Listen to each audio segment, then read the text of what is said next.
Hello and welcome back to Let's Play Pokemon Emerald Nuzlocke. I'm Cardboard Lawyer, and on the last episode we beat Wallace, the champion of the Pokemon League, making us the new champion. So, after you beat the Elite Four, it returns you back to your house, because, you know, you need a good rest after kicking some ass, and our dad's here to be like, blah blah blah, I'm a bitch in comparison to you, because, I'm just a gym leader, and you're the champion. And he gives you a gift from Mr. Briny. If you don't remember who Mr. Briny is, he's the old man who we helped get his Wingull Pico. Pretty sure that's his Wingle's name. We helped him earlier out in the game, and now he's become a sea captain again after being retired for so long. And now Dad's gonna take off because he has to go be a gym leader. Because can't handle that we're better than him. Yeah, he has to leave. You know, afraid of the champion. And What's that, Mom? Oh, it's a breaking news story. I'm so glad you were able to tell that just by turning around and noticing the TV was on. In various Hoenn locales, there has been reports of a bzzt-colored Pokemon in flight. The identity of this Pokemon is currently unknown. We now return you to the regular movie program, and by that I mean shutting off. I'm so glad the TV shuts off. So right here you're going to get a choice of what color the Pokemon is. This will determine what Pokemon you can actually get, because there's two legendary Pokemon that roam Hoenn that you can find. But we'll worry about that in just 1 second because Professor Birch has a gift for us or something, or else he's just talking to us for no point. Oh well, there must be a point because he took us into the lab. Last time we were here, we got Darwin. So it's been a long time. Let's say about 42 episodes worth of time, if I had to guess. And basically right now he's talking about how our Pokedex is only equipped to handle Pokemon that live within the Hoenn region, but that little beeping noise means he's upgrading it to a national dex, which means we can now see all the types of Pokemon that exist within this generation. So we can see Pokemon that are native to Kanto and Johto, not Hoenn, that aren't in Hoenn. So now we can see even more Pokemon. This one of the little additions that they made in Emerald that wasn't in Ruby and Sapphire that are really, really neat. And who's calling? Oh, it's Scott. I guess we shouldn't be rude to Scott since he said he'd tell us about something interesting if we became Pokemon League champion, and we are. Hi, Zach. It's me, Scott. I'm aboard the SS Tidal now. It feels great to be on sea. By the way, there's a place that I'd like to invite you to visit. If you're interested, board a ferry at either Slateport or Lily Cove. So conveniently for us, we actually have a ticket to that. But we're not going to worry about that just yet because there's more stuff we can actually do aside from that whole ferry thing. I'm going to actually, this episode, well, there's going to be a bit of a formula to these post-game episodes where we're going to get something done that you can do in post-game, or I've just put off for post-game. We'll fight gym leaders because we're doing the gym leader rematches, and then we will go and defeat a legendary Pokemon. Because like I said in the rules that I set up for myself, I wanted to kill all of the legendary Pokemon. They've had it too good for too long, so we're going to kick some ass. So that's the basic formula for these episodes. So I'm going to meet you guys by the Safari Zone. That may have just been the world's biggest transition. Not because of the actual transition itself, but what has transpired in the time of that transition. Like I said, we are going to be doing the gym leader rematches, and I'll talk about this as we walk through the Safari Zone, because we have a bit of a... We don't have too far to go to the new area, but just to get out of the way. We're going to be doing the gym leader rematches. There's 4 rematches, I think there are. I've so out of it, been doing that for so long. Basically, we're going to be doing the final version of the gym leader match, where they have their strongest team, the final rematch, basically. So to do that, I had to fight them all 3 times, 4 times. I don't even remember. It's too long. So our Pokemon, as you'll notice, are a little bit higher level than they were before, thanks to fighting 8 gym leaders 3 times respectively each. I think it was 3. I'm not so out of it that I can't count. So like I said when we came here the first time, there are 2 additional areas to the Safari Zone, and that's a shame that we're running into a Pokemon already, because Snubbull is a weird Pokemon, but we'll try and catch it anyways, because why not? This is our Pokemon for the Safari Zone, because I'm going to stick to Nuzlocke rules to this area, even though we've already seen a Pokemon for the Safari Zone, but I'm going to count this for new Safari Zone area, because why not? Just catch something for the hell of it. We don't catch a niche Pokemon. Yeah, that'll do for a sentence. But yeah, a lot of gym leader fighting. And I suppose we could like throw a rock at it or something. Or no, it's go near now because, you know, throwing rocks at Pokemon would be mean. I'm not sure if it works the same way it did in the old generations, but I think if you use a Pokeblock, they're less likely to run away, but harder to catch. And if you get closer to them, it's easier to catch them, but they're more likely to run away. I think that's how it works. I'm not exactly sure. I just like to get a bit closer and then start chucking Pokeballs. But knowing our luck, the Snubble's gonna just run away because he's a jerk. Snubbles are kind of jerkish. They're kind of weird Pokemon. Like darn. I guess that's what I get for insulting you. Like, I've heard people call them, like, cute before, which, I guess I just don't understand because he looks... Oh, come on! We wasted our Pokemon on seeing a Snubble when there's an Aipom there. Aipom's fantastic. Aipom himself isn't that strong, but he gets an evolution in the 4th generation, which is fantastic. Which I guess, you know, doesn't matter to us because there's no way we can do this on 4th gen. Well, I mean, if this was on a cartridge, you could transfer it to 4th gen. This isn't a cartridge, like I've said before. And oh, look, a Mareep. Actually, I would love to catch this Mareep for something I want to show you later in the game, but oh well. That's not important. Not important at all, because we, Gligar! Ah! There's a bunch of fantastic Pokemon here! This is terrible. This is the worst day of my life.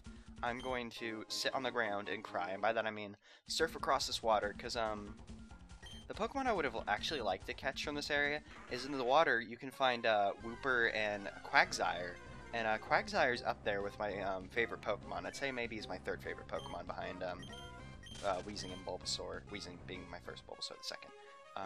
Oh, there's really no items over here? Okay, I can deal with that. Now we're gonna have to go all the way around because Einstein doesn't know Waterfall anymore because he's a surfing buddy now.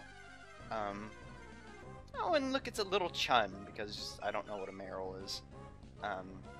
That's not important though. Because there's 2 areas added to the Safari Zone, and we're only in the first one. We're gonna keep running into Pokemon because that's the reason you come into the Safari Zone, is to run into Pokemon and catch them. Well, I guess it serves more of a purpose in the 1st generation, where you have to go through it to get the gold teeth and surf and stuff. And what do you have to say? The Pokemon in this area are all new to me, and I'm allowed to catch these rare Pokemon too. Cool. So apparently he has a national dex, because otherwise he wouldn't be able to catch them, or even see them for that matter. They'd be like invisible, like question mark guys. I don't remember which generation was that. I remember in one of the generations, I connected with one of my friends, and he traded me something I wasn't supposed to have yet, and it was like question marks, because it was one of the things that they didn't block it off for trading. So I think it was in the 4th generation. It was probably a Diamond and Pearl, to be honest. But that doesn't matter. We're playing Emerald. We're going through the Safari Zone. Just checking this stuff out. So I can show off those sidebars that I made, because it'd be a waste not to use them. And so you guys can see all the fantastic Pokemon you can get over there. Because I think all the Pokemon you get over here are actually native to Johto, which is nice since, you know, out of the 3rd generation games, there wasn't a you know, Johto equivalent, since they did the Kanto remakes, but not a Johto one. So, yeah, it's pretty nice. You can come here and get Pokemon that you couldn't get. Although you can probably get them somewhere in the Sevi Islands and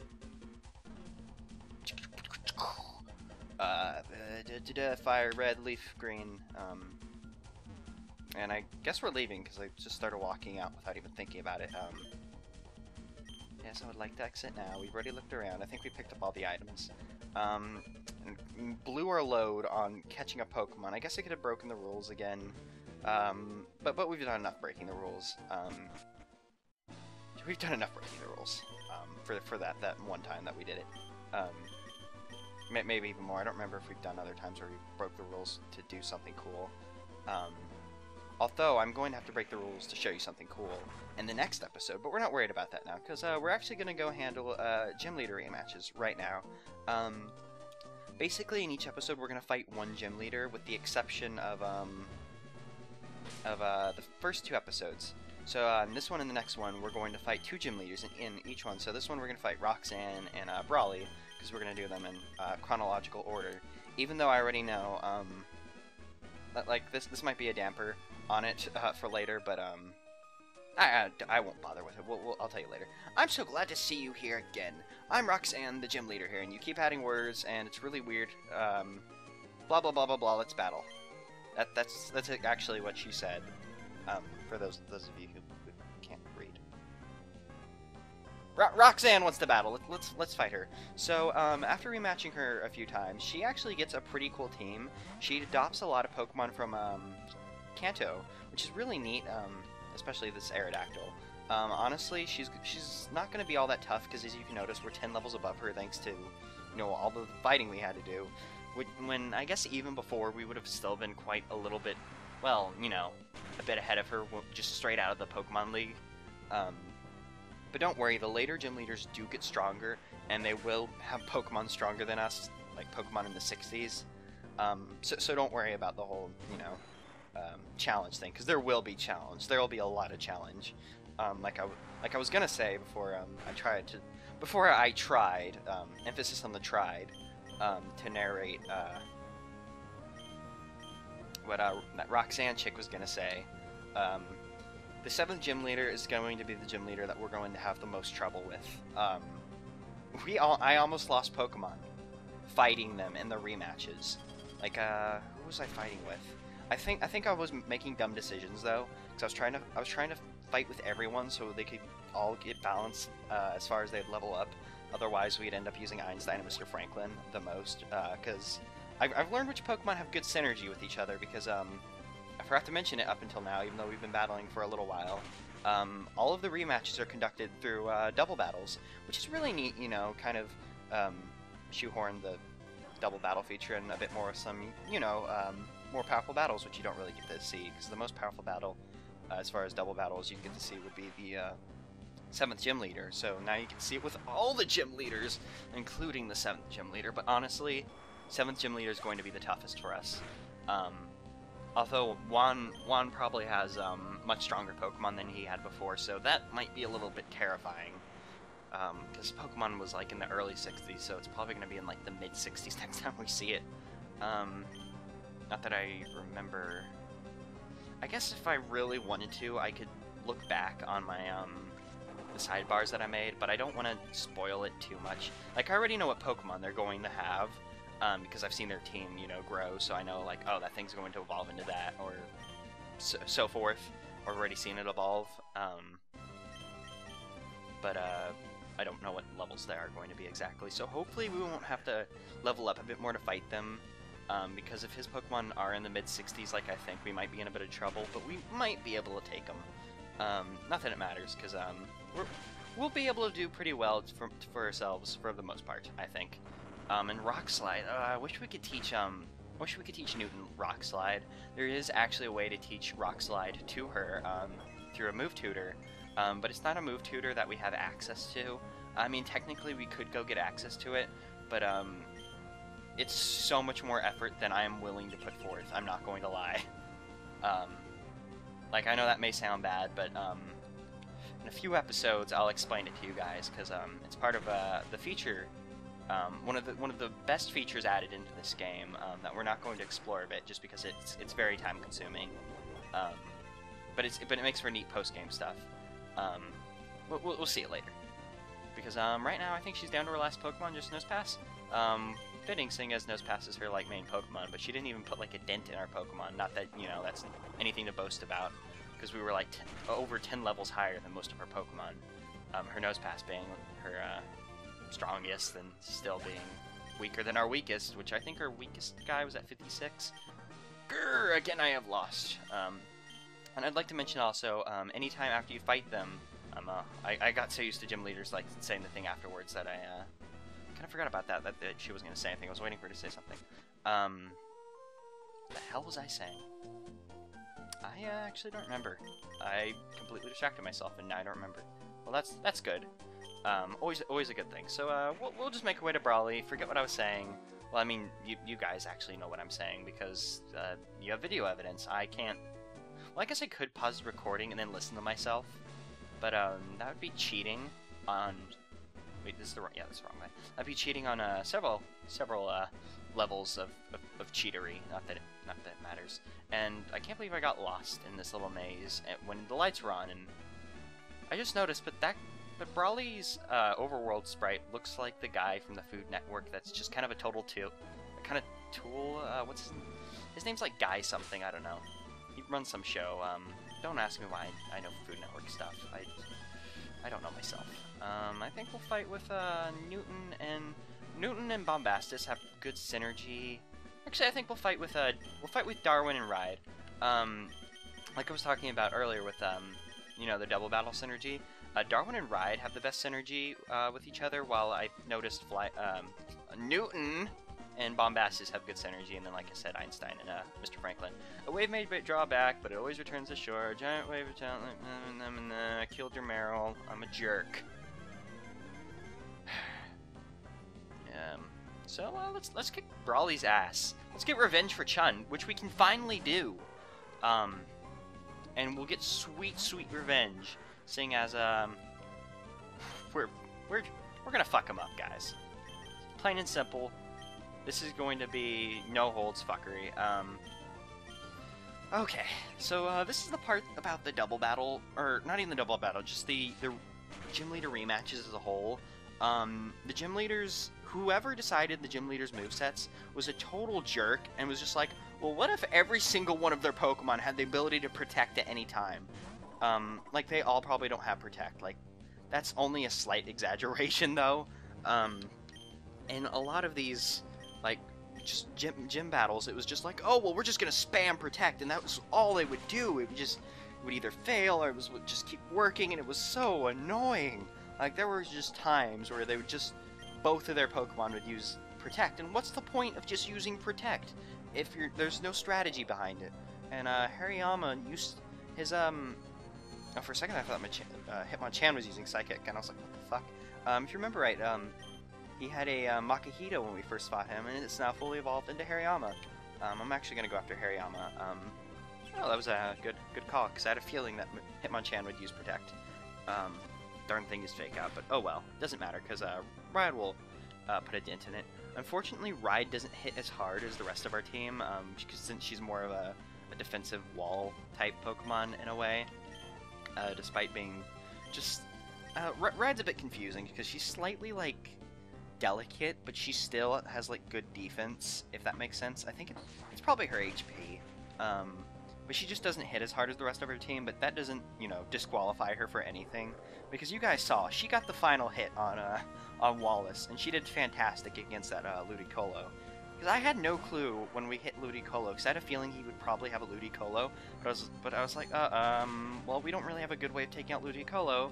But then Ride had a Bug-type move and saved the day. Not that you guys need me to tell you that, because you've seen it, unless you skipped an episode, which I don't know why you would watch this episode without having seen that episode, seeing as, you know, that episode was probably the end of the main series, while this is, you know, well, probably the end of the main, no, it was the end of the main series. We finished off the plot, and now we're just doing crazy stuff, and Ride leveled up. That's a good thing. A very, very good thing. I've noticed for some reason, even though Hariyama's probably his strongest Pokemon, his Hitmontop seems to be the one that's like the cornerstone of his team. I don't really get it. It's a bit weird, but doesn't matter. I'm actually going to swap out Darwin since his attack's been lowered by Intimidate. We can, oh, whoa. Just got a bit dizzy there. I don't know why. We'll just swap in, we'll swap in Bombastis so he can take physical hits. Physical. That's the thing. And we'll, I'll go for the Hitmontop because, that Hitmonchan's just been out there for a while, so why not? Just like the original time when we fought, the 7th Gym Leader, a good strategy to do is to pick one of their Pokemon whenever they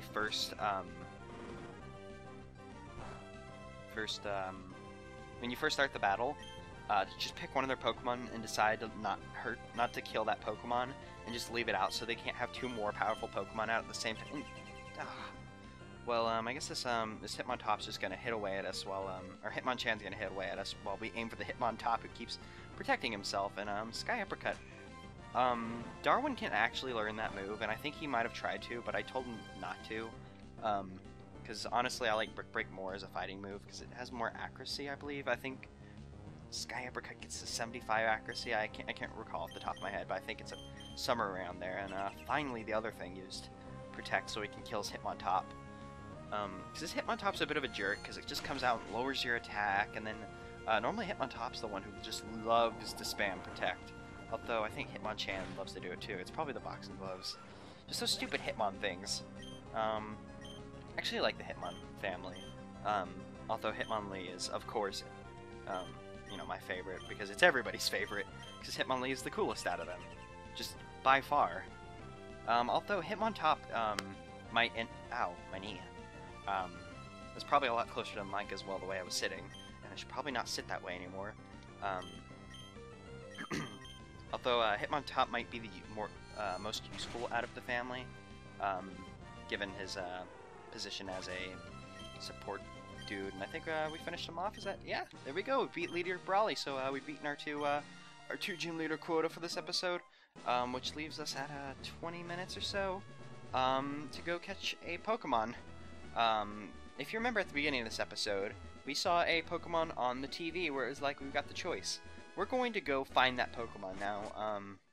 That Pokemon's a bit of a jerk to find because, like I said, it's a roaming Pokemon. And for those of you who don't know, roaming Pokemon basically, just let me swap Einstein to the front. They can basically be found anywhere in the region, just like a wild Pokemon. But instead, you know, they're a legendary Pokemon, and they're awesome. Like, they're like the legendary dogs in the 2nd generation. The 4th generation probably has one, but I'm having a brain fart right now. And Thundurus and Tornadus, 5th gen. First gen didn't get any because, you know, roaming Pokemon was a insane concept back then. Well, the strategy I suggest for finding these guys, when it comes to roaming Pokemon, is this route right here is really great for it. Basically what you want to do is you just want to come and walk around in this grass, and then run back into this building after 30 seconds if the legendary Pokemon doesn't appear, and then come back out. Oh wait, I forgot the most important part, is to get a Pokemon out that is stronger than the Pokemon of this area, so probably level 20s, high 30s is the where you want to shoot for, because you don't want it to be stronger than level 40, and then just lay down a repel. So I'm gonna go do this, and I will see you guys whenever, you know, we run into the Pokemon.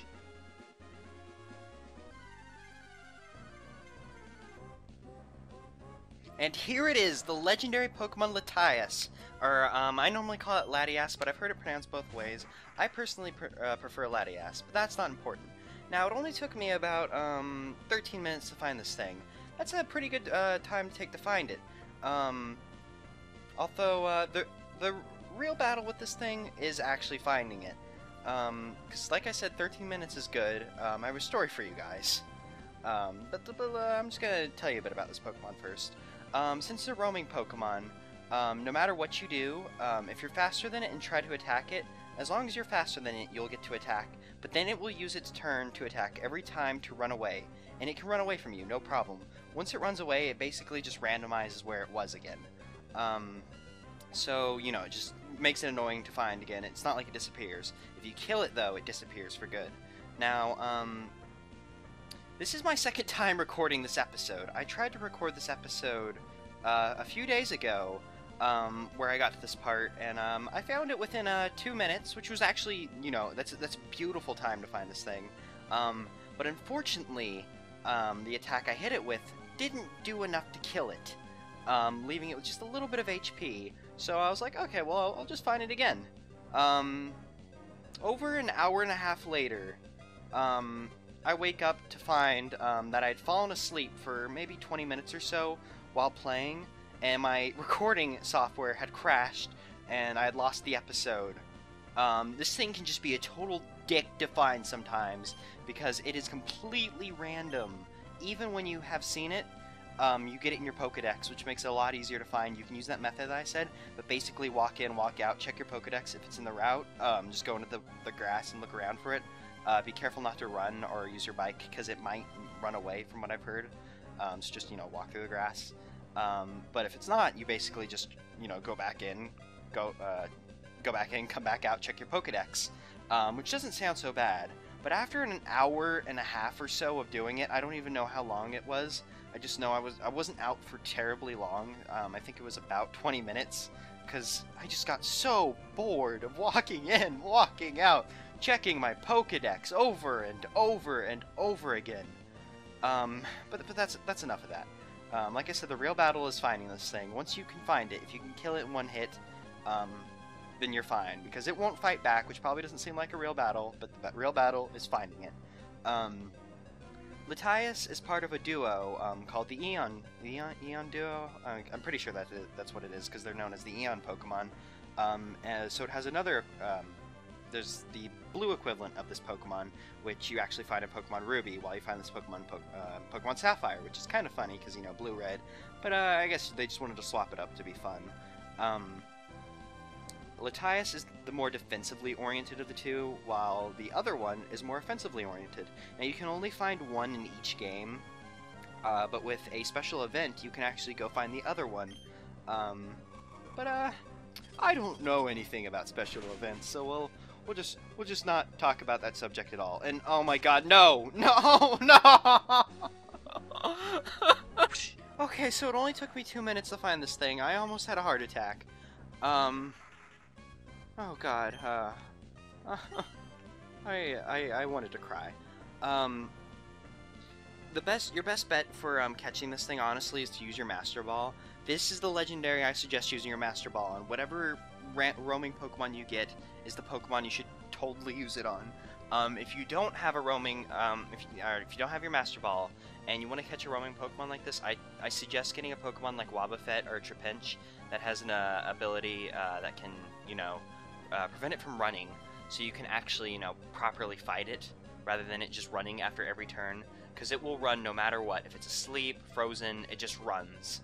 So just be ready for that. And okay, so it hit. So we're in the good. We'll actually kill it this time. Now you guys probably think it's a waste that we're killing the legendaries, but this is just what we're gonna do. So I actually feel a lot better killing that thing. I might have felt better if we killed it with one shot, but it's dead. Next episode we're gonna do stuff. Stuff will get done. Stuff. Yeah, stuff. See you then.